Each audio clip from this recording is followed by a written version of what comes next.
రేపు జరగనున్న యువగళం పాదయాత్ర ముగింపు సభ వేదికను అధునాతనంగా తీర్చిదిద్దారు. 6 లక్షల మంది సభను తిలకించడానికి భారీ స్క్రీన్స్ ఏర్పాటు చేశారు. ఏపీ నలుమూలల నుండి టీడీపీ నేతలు ఇప్పటికే విజయనగరం జిల్లాలోని పోలిపల్లి చేరుకున్నారు. మరిన్ని వివరాలు మా ప్రతినిధి శ్రీనివాస్ అందిస్తారు. యువగళం పాదయాత్ర ముగింపు సభ కోసం విజయనగరం జిల్లాలోని భోగాపురం మండలం పోలిపల్లిలో అధునాతనమైనటువంటి వేదిక సిద్ధమైంది. మనం చూస్తున్నాం. ఇప్పుడు గతంలో ఎన్నడూ లేని విధంగా 200 అడుగుల పొడవు, అదేవిధంగా 100 అడుగులు వెడల్పు ఉండేటటువంటి, అలాగే 10 నుంచి 12 అడుగులు ఎత్తున్నటువంటి ఈ యొక్క వేదికను మనం చూస్తున్నాం.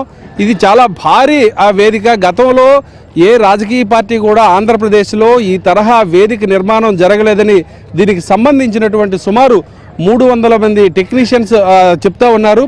అదేవిధంగా గతంలో టీడీపీ 42 ఏళ్ల చరిత్ర ఉండేటటువంటి తెలుగుదేశం పార్టీ అనేకమైనటువంటి మహానాడులు నిర్వహించింది, పెద్ద పెద్ద కార్యక్రమాలని, సభలను నిర్వహించింది. అయితే ఈ స్థాయిలో మునుపెన్నడూ కూడా ఇంత వేదిక నిర్మాణం జరగలేదని తెలుగుదేశం పార్టీకి సంబంధించిన ప్రతినిధులు కూడా స్పష్టం చేశారు. ఎందుకోసం అంటే రానున్నటువంటి ఎన్నికలను దృష్టిలో పెట్టుకొని తెలుగుదేశం, జనసేనకు సంబంధించినటువంటి 2 పార్టీలు ఇక్కడనే ఎన్నికల శంఖారావాన్ని పూరించబోతున్నాయి. ఇందుకు సంబంధించి వేదిక పైన ఒక భారీ స్క్రీన్ చూసాము. దానికి కుడివైపున ఎడమ వైపున కూడా 2 స్క్రీన్లు ఏర్పాటు చేశారు.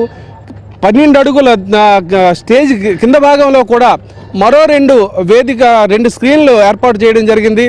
సుమారు 5 నుంచి 6 లక్షల మంది ప్రజలు ఇక్కడికి వస్తారని ఒక అంచనాకు రావడం జరిగింది. ఈ వేదిక పైన ఉన్నటువంటి వారు, ఆ చివరన ఉండేటటువంటి వారి అందరికీ కూడా చాలా స్పష్టంగా కనిపించే విధంగా చాలా టెక్నాలజీతో కూడుకున్నటువంటి లైటింగ్ సిస్టమ్ ఏర్పాటు చేశారు. అదేవిధంగా సౌండ్ సిస్టమ్ కూడా అధునాతనమైనటువంటి సౌండ్ సిస్టమ్ ఏర్పాటు చేయడం జరిగింది. మనం చూస్తున్నాం ఈ వేదికలో ఇది ఒక రియల్ ఎస్టేట్కి సంబంధించినటువంటి లేఅవుట్. ఈ లేఅవుట్లో ఎటు నుండి ఎటు చూసినా సరే 3 లక్షల మంది ఇక్కడ కూర్చునే విధంగా ఏర్పాట్లు చేశామని తెలుగుదేశం పార్టీకి సంబంధించినటువంటి శ్రేణులు ఇప్పటికే స్పష్టం చేయడం జరిగింది. వచ్చిన వారందరూ కూడా ఎవరి స్థానాల్లో వారు హాయిగా కూర్చొని వేదిక పైన జరిగేటటువంటి నాయకుల తాలూకా ప్రసంగాలను హాయిగా వినేట్టు వీలుగా ఇక్కడ విస్తృతమైనటువంటి ఏర్పాట్లు చేయడం జరిగింది. జాతీయ రహదారికి ఆనుకొని ఉన్నటువంటి ఈ ప్రాంగణంలో రేపు మధ్యాహ్నం 2 గంటలకే సభ ప్రారంభమవుతుందని ఇప్పటికే ఈ సంబంధించినటువంటి నిర్వాహకులు తెలియజేశారు. వచ్చేటటువంటి శ్రీకాకుళం, విజయనగరం, పార్వతీపురం మన్యం జిల్లా, విశాఖపట్నం, ఈ ఉత్తరాంధ్ర జిల్లాల నుంచి 4 లక్షల వరకు వస్తారని ఒక అంచనా ఉంది. మిగిలినటువంటి జిల్లాల నుంచి ఒక 2 లక్షల వరకు జనం వస్తారని అంచనా వేయడం జరిగింది. ఈ అంచనా నేపథ్యంలోనే ఇక్కడ ఉండేటటువంటి వారందరికీ కూడా ఏర్పాట్లు అనేటటువంటివి చాలా స్పష్టంగా చేయడం జరిగింది. విశాఖపట్నం నుంచి, అదేవిధంగా అటువైపు ఉండేటటువంటి ఈస్ట్ వెస్ట్ గోదావరి నుంచి వచ్చేటటువంటి వెహికల్స్ అన్నిటికీ కూడా వారు ఎవరి స్థానాల్లో వారు అక్కడ పార్కింగ్ చేసుకోవడానికి వీలైనటువంటి సదుపాయాన్ని కూడా ఏర్పాటు చేయడం జరిగింది. అదేవిధంగా విజయనగరం, శ్రీకాకుళం జిల్లాల నుంచి వచ్చేటటువంటి పార్కింగ్ ప్లేస్లన్నీ కూడా భోగాపురం వైపు వారికి ఏర్పాటు చేయడం జరిగింది. ఈ వేదిక పైన సుమారు 500 నుంచి 600 మందికి ఇక్కడ వేదిక పైన ప్రవేశాన్ని కల్పిస్తున్నారు. వేదిక పైన వచ్చేటటువంటి పార్టీకి సంబంధించి తెలుగుదేశం, జనసేనకు సంబంధించినటువంటి ప్రతినిధులకు ఇప్పటికే పాస్లన్నీ కూడా మంజూరు చేయడం జరిగింది.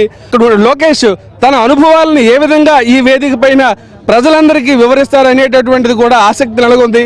ఈ నేపథ్యంలోనే ఇక్కడ ఈ సభను విజయవంతం చేయడం కోసం ఇప్పటికే తెలుగుదేశం పార్టీ, జనసేనకు సంబంధించిన శ్రేణులన్నీ కూడా నిర్విరామంగా కృషి చేస్తూ రేపు జరగబోయేటటువంటి యువగళం పాదయాత్ర ముగింపు సభకు పెద్ద ఎత్తున జనమందరూ కూడా రావాలని అందరికీ కూడా తెలుగుదేశం సంబంధించినటువంటి పార్టీ శ్రేణులు సాదర స్వాగతాన్ని తెలియజేశాయి. పోలిపల్లిలోని యువగళం పాదయాత్ర ముగింపు సభ వేదిక నుండి వీడియో జర్నలిస్టు సుధీర్తో శ్రీనివాస్, ABN న్యూస్, విజయనగరం.